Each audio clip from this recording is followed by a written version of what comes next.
За guys, тэгээд өнөөдрийнхөө бичлэгээр тоглогчдын ихэнх гаргадаг түгээмэл алдаа болон тэдгэрийг засах арга. За мөн дээрээс нь хувьяасаа за яг зарим нэг тоглох арга бариллыг за зөвлөмж маягаар хүргэх болно. За тэгээд бичлэгтэйгээ хамт байгаарай. За тоглогчдын гаргадаг эхний алдаа бол кроссэро буруу байрлалд явж байгаа. Буруу байрлалд авч явснаас болж өөрөө төрүүлж алуулах магадлал өндөр байдаг учраас кроссэрээ үргэлж дайсныхаа биеийн түвшинд барих хэрэгтэй юм а.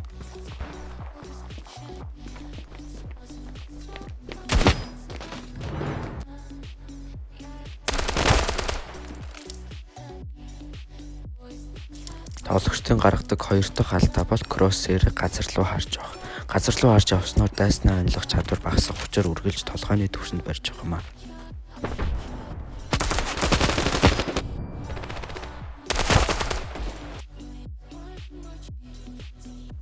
За тоглогчдын гаргадаг 3 дахь алдаа бол флаш смок зэргийг за яг тоглолт эхэлж байхад эсвэл ямарч хэрэгцээгүй үед ашигладаг.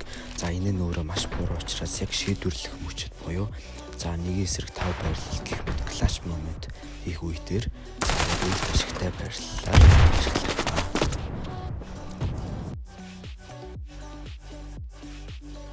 За тоглогчдын гаргадаг 4 дахь алдаа бол мапа мэдэхгүй байдал. Мапа мэдэхгүй байдлаас болоод за тоглоомын стратегид маш томоор нөлөөлдөг учраас custom дээр бүх мапа ерөнхийдөө сайн судалсан байх хэрэгтэй.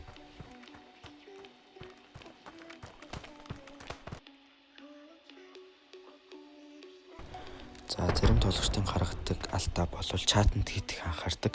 За хийх анхаарснаар тоглоомондоо анхаарлаа хандуулж чадах анхаарал маань багасдаг учраас яг хэрэгцээтэй үед л чат ашиглах юм а.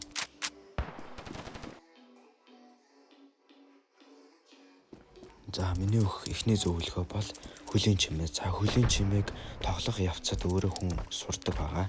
За хөлийн чимээг сонссноор дайсны канаас ирэх байршлыг мэдэж өөрөө байршил аван дайснаа алах боломжтой юм а.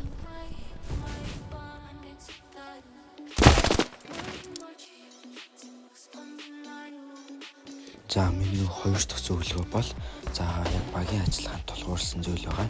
За энэ нь ерөнхийдөө бол хэтэрхий давшилж тоглохгүйгээр хүлээцтэй хандаж эсрэг багийнхныгаа отох замаар алах юм а. За энэ нь яг раундаар хожигдож явж явах үед багийн ажиллагаанд маш тус болох арга барил юм а.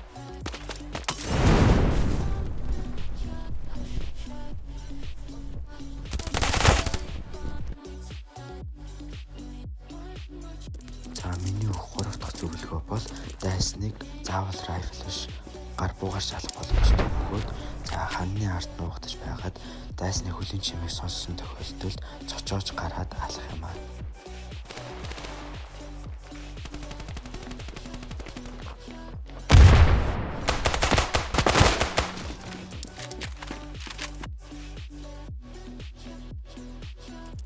За миний сүүлийн зөвлөгөө бол за яг дайсныг нуугдах магадaltaй хэсгүүдээр удаан алхаж за хөлийн чимээг сонсон нуугдах магадaltaй булангуудыг сайн шалгах явдал юм а. За ингэснээр та дайсныг хурдан алхах чадварт суралцаж за өөрөө мөн дээрээс нь за дайснуудыг хурдан устгах арга суралцах юм а.